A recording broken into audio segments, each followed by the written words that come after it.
Hello, मेरा नाम है आकाश सेन। मेरा टीचिंग एक्सपीरियंस 4 साल का है, जिसमें मैं कंप्यूटर के बेसिक, सीपीसीटी और डीसीए पीजीडीसीए से कोर्सेज़ के बारे में कराता हूँ। चूँकि हमारे पास पटवारी के लिए समय बहुत कम है, तो आज हम व्यापम और पटवारी के जो कंप्यूटर के इम्पोर्टेंट क्वेश्चन हैं उनके बारे में पढ़ने जा रहे हैं। तो चलो शुरू करते हैं। जैसे हमारा फर्स्ट ही क्वेश्चन है कि एम एस वर्ड 2007 में प्रिंट प्रीव्यू जो ऑप्शन था उनमें से निम्न में से कौन सा कमांड उपलब्ध नहीं होता है। ठीक, अब पहला ऑप्शन जैसे दिया है जूम, दूसरा दिया है प्रीव्यू, थर्ड है पेज सेटअप और फोर्थ है पैराग्राफ। अब यहाँ पर अब देखा जाए तो इसका जो ऑप्शन आएगा वो है पैराग्राफ। पैराग्राफ इसमें उपलब्ध नहीं होता है, ध्यान रखना उपलब्ध नहीं होता है। प्रिंट प्रीव्यू ऑप्शन जो होता है, प्रिंट प्रीव्यू ऑप्शन जब हम प्रिंट करते हैं तो उससे पहले उसका प्रीव्यू देखते हैं, मतलब जो हमारा पेज पर प्रिंट होगा वो किस टाइप से होगा, ऐसा रहता है। प्रिंट प्रीव्यू में तीन ऑप्शन होते हैं, जूम भी होता है, प्रीव्यू भी होता है, सेटअप भी होता है। देखो मैं एक बार आपको दिखा देता हूँ। ये प्रिंट प्रीव्यू का जो मेन्यू है इसमें आप देख सकते हो पेज सेटअप भी है, जूम भी है और साथ में प्रीव्यू भी है। पेज सेटअप में हम पेज का साइज वगैरह चेंज कर सकते हैं, जूम में हम पेज को देख सकते हैं जूम वगैरह करके, और रही बात प्रीव्यू में उसका रूलर वगैरह चाहिए या नहीं चाहिए ये सब उसमें हम देख सकते हैं। ठीक, तो इसका जो ऑप्शन का राइट ऑप्शन आएगा वो है पैराग्राफ। चलिए आते हैं अब हमारे नेक्स्ट क्वेश्चन पे। अब हमारा जो नेक्स्ट क्वेश्चन है उसमें लिखा है HTML का उपयोग निम्न के निर्माण के लिए किया जाता है। HTML एक लैंग्वेज है, आप सभी अच्छे से जानते होंगे, जिसका फुल फॉर्म है हाइपर टेक्स्ट मार्कअप लैंग्वेज। अब यहाँ इसका क्वेश्चन है कि इसमें से HTML का उपयोग क्या बनाने के लिए किया जाता है। इसका राइट जो आंसर है वो है वेब पेज, है ना। HTML एक वेब डिजाइनिंग लैंग्वेज में आती है ना, जिसका यूज हम वेब पेज बनाने के लिए करते हैं, जिसका फुल फॉर्म होता है हाइपर टेक्स्ट मार्कअप लैंग्वेज। साथ ही इसके जो हम अदर जो क्वेश्चन है, जैसे कि एक ये वेब सर्वर है और वर्ड डॉक्यूमेंट तो जो हम MS वर्ड होता है उसे ही बोलते हैं, ठीक, और डेटाबेस है। ये दो क्या चीज़ें हम इनको भी देखते हैं क्योंकि इनसे भी क्वेश्चन आने की आगे संभावना है। ठीक, तो जैसे एक सर्वर होता है ना, सर्वर और वेब सर्वर हम बोल सकते हैं कि कहीं ना कहीं सिमिलर ही है, पर थोड़ा सा एक डिफरेंस है उसमें। जैसे एक सर्वर है, एक सर्वर एक केंद्रीय स्थान है ना, ध्यान रखना है केंद्रीय स्थान है जहाँ नेटवर्क पर एप्लीकेशन द्वारा सूचना और प्रोग्राम संग्रहित और एक्सेस किए जाते हैं। ठीक, जैसे एक सर्वर वह एक कंप्यूटर होता है, एक्चुअल में सर्वर है जहाँ पे जो भी हम वेबसाइट एक्सेस करते हैं उसका सारा डेटा रखा रहता है, सर्वर उसे ही बोलते हैं। जैसे अगर हम कोई सी भी एक व्यापम की वजह से वेबसाइट चला रहे हैं, है ना, तो व्यापम की जो वेबसाइट चला रहे हैं वो एक सर्वर हम बोलते हैं ना, सर्वर डाउन हो गया तो एक्चुअल में व्यापम का एक जो कंप्यूटर रखा हुआ है वहाँ पे, जो बोल सकते हैं कंप्यूटर जैसा, जिसके अंदर व्यापम का सारा इंफॉर्मेशन रखी रहती है, उसे ही क्या कहते हैं हम, सर्वर। इसके लिए हम देखो यहाँ क्या बोल रहे हैं, जहाँ नेटवर्क पर एप्लीकेशन द्वारा सूचना और प्रोग्राम संग्रहित और एक्सेस किए जाते हैं। ठीक, जहीं से वहां से हम एक्सेस करते हैं उसे ही बोलते हैं। रही बात वेब सर्वर क्या होता है, तो वेब सर्वर भी क्या होगा, एक सर्वर ही है जो डेटा को अनुरोध मतलब हम जो रिक्वेस्ट करते हैं, जैसे हम व्यापम पे मान लो रिजल्ट की मांग कर रहे हैं, मुझे रिजल्ट चाहिए, तो उस वो रिजल्ट की मांग के आधार पर ही हमें क्या देता है, रिजल्ट वाला ही डॉक्यूमेंट या वेब पेज देता है। ठीक, और अब वेब पेज क्या होता है, तो वेब पेज बनता है हमारा वेबसाइट से, मतलब वेबसाइट ही अगर हम बोले तो वेब पेजेस से मिलकर बनती है। अगर वेबसाइट की मैं डेफिनेशन बोलूँ तो वो बोलूँगा मैं, वेब पेजेस के समूह को हम क्या बोलते हैं, वेबसाइट कहते हैं। और ये वेब पेजेस का निर्माण अभी अपने जस्ट क्वेश्चन में देखा है, ये रहा कि HTML का निर्माण निम्न के लिए किया जाता है, तो हम बोलेंगे वेब पेज बनाने के लिए किया जाता है। ठीक, अब इसमें एक और जो ऑप्शन था हमारा डेटाबेस, है ना, डेटाबेस को भी पढ़ लेते कि डेटाबेस आखिर है क्या। तो डेटाबेस एक डेटा को संग्रहित, है ना, संगठित संग्रह मतलब ऑर्गेनाइज्ड कलेक्शन, मतलब एक तरीके से अगर हम बोले जाए कि कलेक्शन करने के लिए किया जाता है,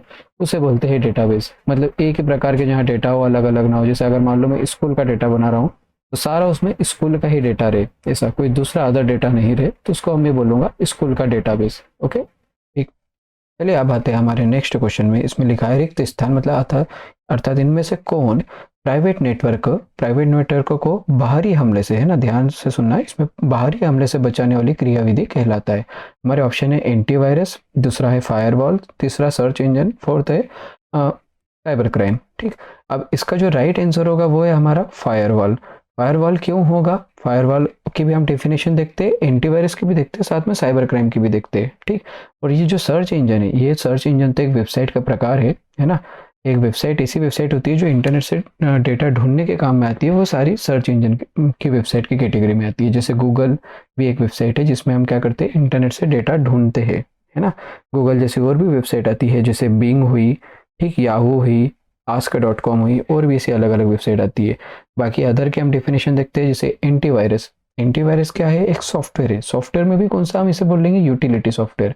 यूटिलिटी सॉफ्टवेयर मतलब जो कंप्यूटर के रख रखाव में काम में आता है, जिसका काम क्या है, कंप्यूटर के वायरस, जो हमारे वायरस जो होते हैं, वायरस भी एक प्रकार के सॉफ्टवेयर ही होते हैं, पर ऐसे सॉफ्टवेयर होते हैं जो कंप्यूटर को हानि पहुंचाते हैं। तो वायरस से सुरक्षा प्रदान करने के लिए उपयोग किया जाता है ना, जिसका उपयोग कंप्यूटर से वायरस को रोकता भी है, उन्हें स्कैन भी करता है, पता भी लगाता है, साथ में हटाता भी है। ये बातें ध्यान रखना, हटाता भी है, पता भी लगाएगा, ठीक, स्कैन भी करेगा, है ना। वैसे स्कैन और पता लगाना लगभग एक जैसा ही हो गया है, और रोकेगा भी उन्हें, ठीक, आने से भी रोकेगा।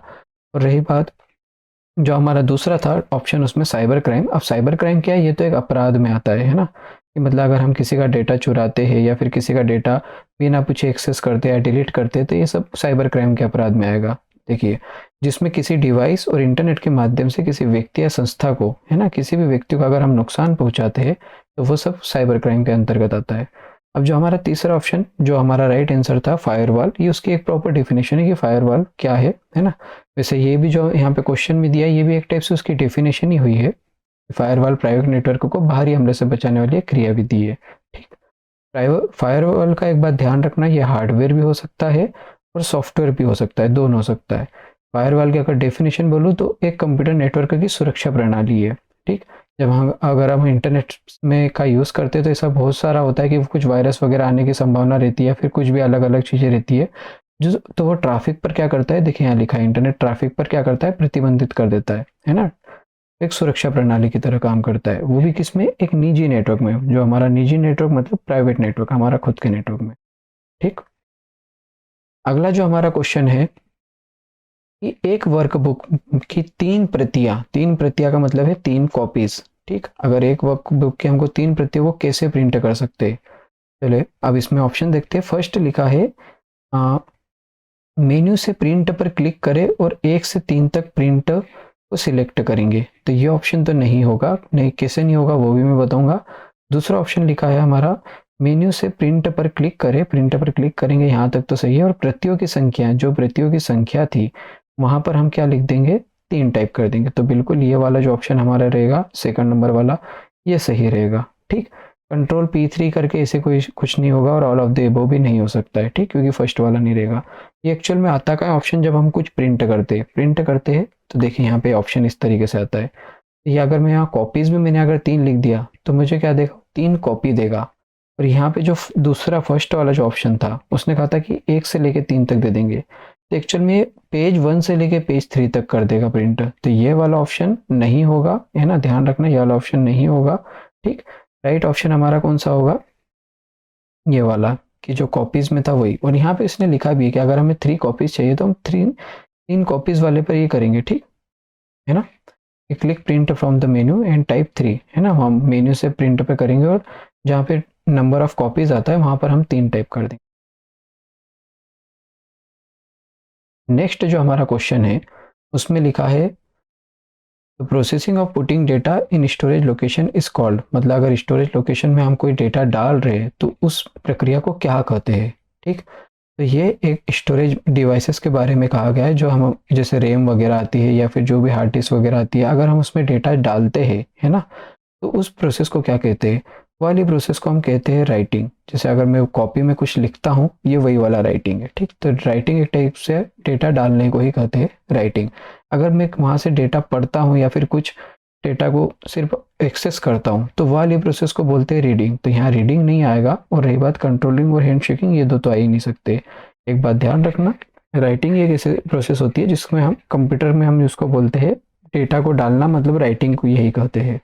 अब यहाँ पे एक ऑप्शन ये आप ये भी देख सकते हैं, जैसे रोम आती है, रोम को हम क्या बोलते हैं, रीड ओनली मेमोरी, है ना, मतलब उसमें से हम सिर्फ डेटा को रीड ही कर सकते हैं, उसमें अंदर डेटा नया डाल नहीं सकते, इसीलिए उसको बोलते हैं रीड ओनली मेमोरी।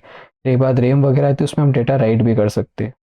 नेक्स्ट हमारा जो क्वेश्चन है, उसमें लिखा है कि एक स्टैंडर्ड कीबोर्ड में फंक्शन कुंजियों की संख्या, जो फंक्शन कीज होती है, वो कितनी होती है। फंक्शन कीज से हम मतलब है F1 F2 F3, वो टोटल कितनी होती है। टोटल जो हमारी फंक्शन कीज होती है वो 12 होती है, F1 से लेके F12 तक। अब हमारा नेक्स्ट जो क्वेश्चन है, उसमें लिखा है कि ब्लैंक कुकीज को ट्रांजिएंट कुकीज के नाम से भी जाना जाता है, ठीक। यहाँ पे लिखा है कि blank cookies are also known as transient cookies. अब यहाँ पे जो इसका ऑप्शन का जो आंसर आएगा वो आएगा सेशन आएगा। अब ये कुकीज़ क्या होता है, साथ में ट्रांजिएंट कुकीज़ क्या होता है ना, और ये सेशन क्या होता है, तीनों के आंसर मैं आपको नेक्स्ट स्लाइड में बताता हूँ। ठीक, जैसे जो कुकीज़ आता है, कुकीज़ से पहले हमें समझना पड़ेगा कि ब्राउज़र किसे कहते हैं। ब्राउज़र क्या होता है, एक सॉफ्टवेयर ही होता है जिसका यूज़ हम इंटरनेट का इस्तेमाल करने के लिए करते हैं।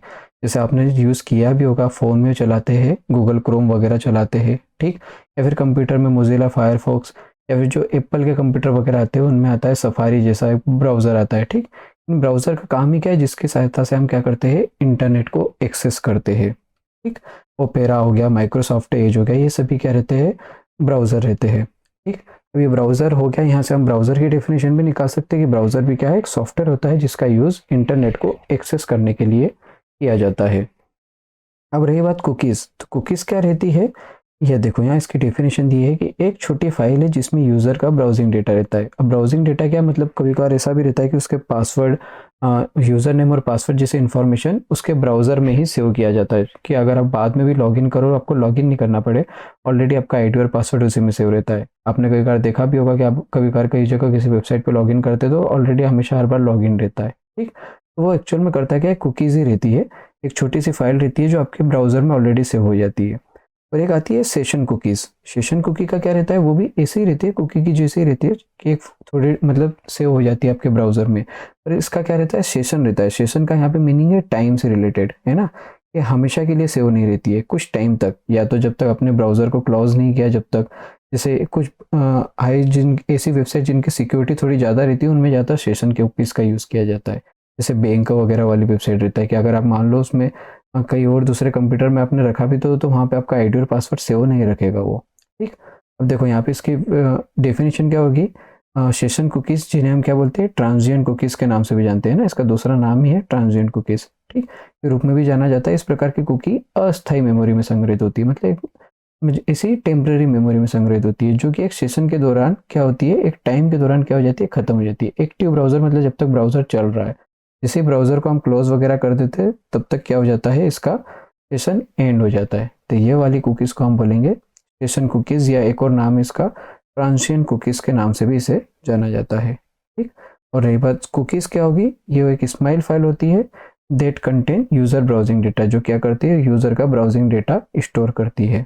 मतलब कंप्यूटर की एक ऐसी लैंग्वेज जिसमें सिर्फ और 0 और 1 के सीक्वेंस में ही रहता है, कौन सी लैंग्वेज कहलाती है, तो वो आएगी हमारी मशीन लैंग्वेज। ठीक, तो मशीन लैंग्वेज कंप्यूटर की सबसे लो लैंग्वेजेस में से आती है, जिसे हम बाइनरी लैंग्वेज के ही कहते हैं। ठीक, उसे हम बोलते हैं मशीन लैंग्वेज। ठीक, साथ में इसमें कुछ और अलग ऑप्शन भी है, जैसे फ्लो चार्ट, एल्गोरिथम और हाई लेवल लैंग्वेज, है ना। तो लैंग्वेज जनरली दो प्रकार की होती है, एक लो लेवल और एक हाई लेवल। ठीक, वैसे एक और मिडिल लेवल भी आती है जिसमें सी आती है, सी लैंग्वेज भी आती है। ठीक, और अब ये फ्लो चार्ट और एल्गोरिथम क्या होती है, हम इनके डेफिनेशन देखते हैं।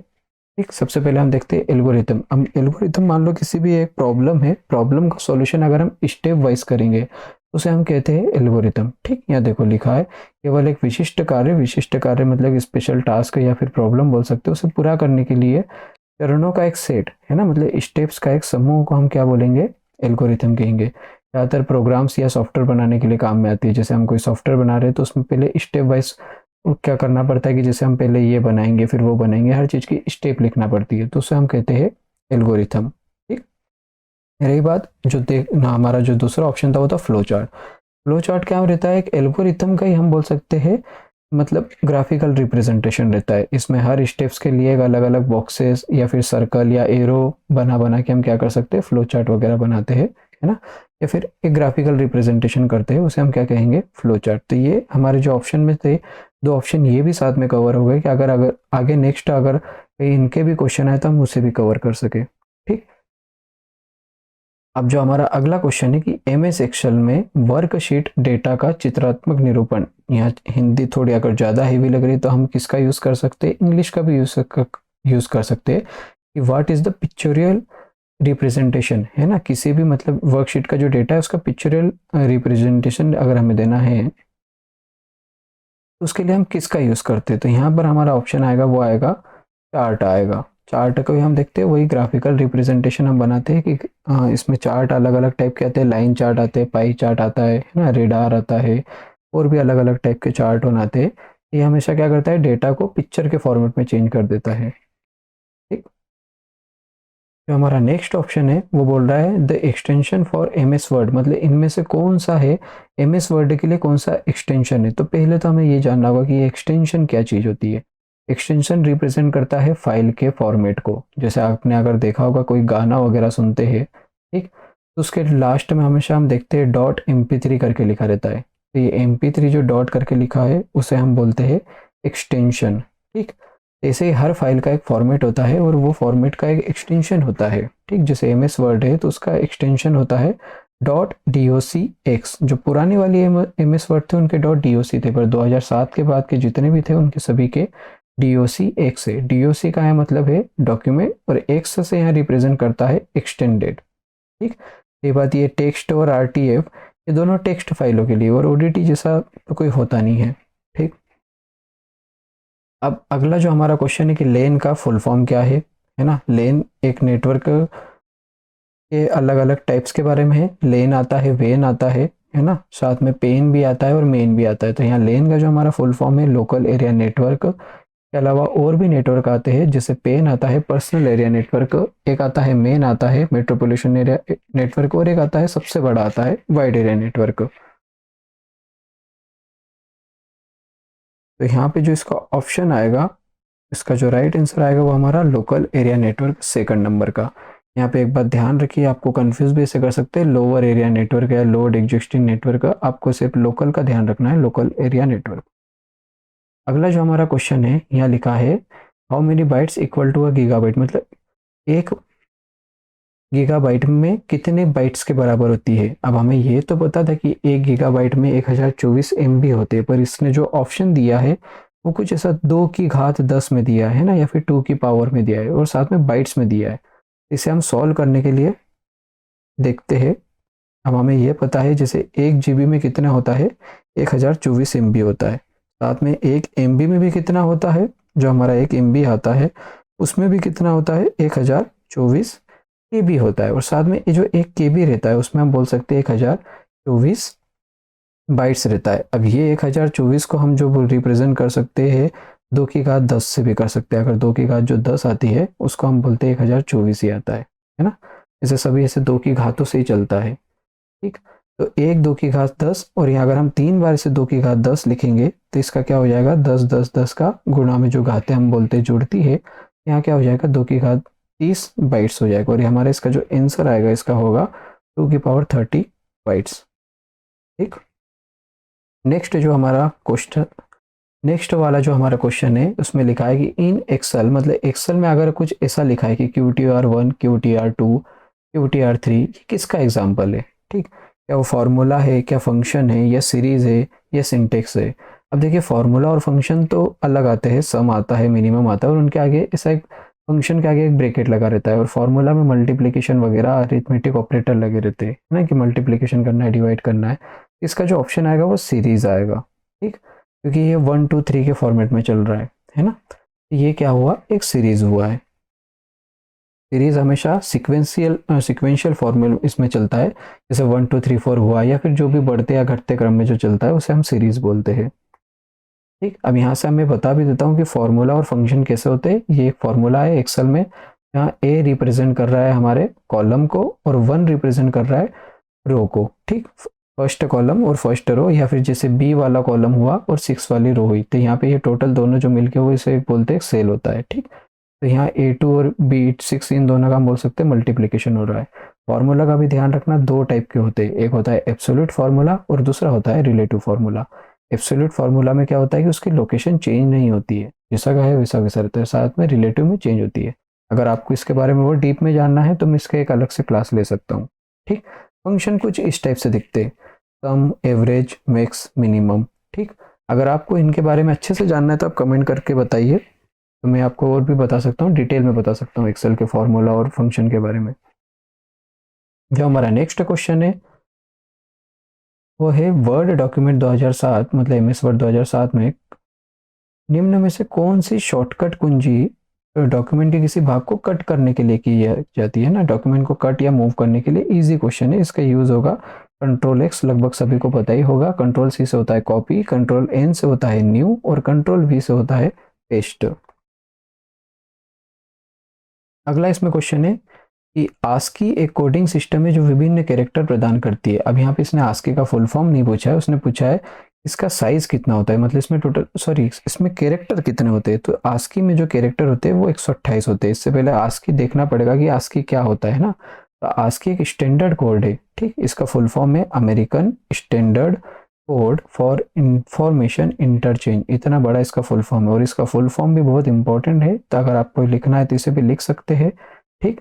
इसका पूरा का पूरा फुल फॉर्म, और साथ में कैसा इसकी भी आता है ना, जिसका फुल फॉर्म होता है इंडियन स्क्रिप्ट कोड और इंफॉर्मेशन इंटरचेंज, ठीक। ये एक इंडियन के लिए भी रहता है। अब ये क्या रहता है, कोड रहता है जो कि इनके फिक्स बाइनरी फॉर्मेट बने हुए रहते हैं, जैसे कि ए को क्या लिखना है या बी को क्या लिखना है, इस टाइप के इनके binary format, binary numbers fix रहते हैं ना। तो इसमें टोटल आस्की में जो हमारे टोटल कैरेक्टर है वो कितने हैं, 128 कैरेक्टर है। जैसे 0 से 1 लेके एक नंबर भी हो सकते हैं, capital A B, small A B और कुछ स्पेशल सिंबल भी है। टोटल कितने बीट का कोड होता है, तो अगर ये साइज भी पूछे तो हम बोलेंगे 8 बीट का कोड होता है आस्की में, ठीक। जो अब हमारा नेक्स्ट क्वेश्चन है, में लिखा है कि वर्ड डॉक्यूमेंट में किसी फाइल को, यहाँ पे ध्यान देना कि निर्दिष्ट लोकेशन है ना, मतलब स्पेसिफाइड लोकेशन, किसी एक जगह पे अगर हमें सेव करना है तो कौन से ऑप्शन का यूज़ करेंगे। अब यहाँ पे सेव भी दिया है और सेव एज भी दिया है, पर अगर स्पेसिफाइड लोकेशन पे बोले तो हम किसका यूज़ करते हैं, सेव एज का करते हैं, क्योंकि जब सबसे पहले भी हम सेव करते हैं ना तो वो as a save as option ही जाता है ना। जब हम कोई सी भी फाइल को एक स्पेसिफाइड लोकेशन की भाई मुझे यही वाले फोल्डर में सेव करना है तो सेव एज ऑप्शन का यूज़ करते हैं। और अब सेव का यूज़ कब होता है, जब ऑलरेडी फाइल सेव हो चुकी है और उसको फिर से सेव करते हैं तो तब वो सेव ऑप्शन का यूज़ होता है। यहाँ पर इस ऑप्शन का जो राइट आंसर आएगा वो आएगा सेव एज। अगला जो हमारा क्वेश्चन है कि एमएस वर्ड में सेंटर अलाइनमेंट है ना, जो सेंटर अलाइनमेंट होता है उसके लिए शॉर्टकट की क्या है, ठीक। यहाँ पे लिखा है we shortcut key is used to align centre, ठीक। अलाइन सेंटर क्या होता है, अलाइनमेंट होते हैं पैराग्राफ के 4 अलाइनमेंट होते हैं, एक होता है लेफ्ट, एक राइट, एक सेंटर और चौथा होता है वो होता है जस्टिफाई। सेंटर अलाइनमेंट के हम शॉर्टकट की बोलेंगे वो है कंट्रोल ई, ठीक। जस्टिफाई की जे होती है, राइट की आर होती है और लेफ्ट की एल होती है और यू तो एक अंडरलाइन करने के लिए होता है। अगला जो हमारा क्वेश्चन है, जब हमारी किसी फाइल को केवल डिलीट कुंजी का उपयोग कर डिलीट करते हैं तो वो फाइल जाती कहाँ है, सिर्फ डिलीट की का यूज़ करते हैं तो वो फाइल हमारी जाती है रिसाइकल बिन में। इसका डायरेक्टली आंसर आ जाएगा रिसाइकल बिन। पर एक बात ध्यान रखना, अगर यहाँ पे लिखा है केवल डिलीट है ना, केवल डिलीट का यूज़ करते हैं, अगर केवल डिलीट की जगह अगर ऐसा भी लिखा होता कि शिफ्ट प्लस डिलीट का यूज़ करे तो वो फाइल कहाँ जाती, तो वो फाइल रिसाइकल बिन में भी नहीं जाती, वो फाइल फिर परमानेंट डिलीट हो जाती।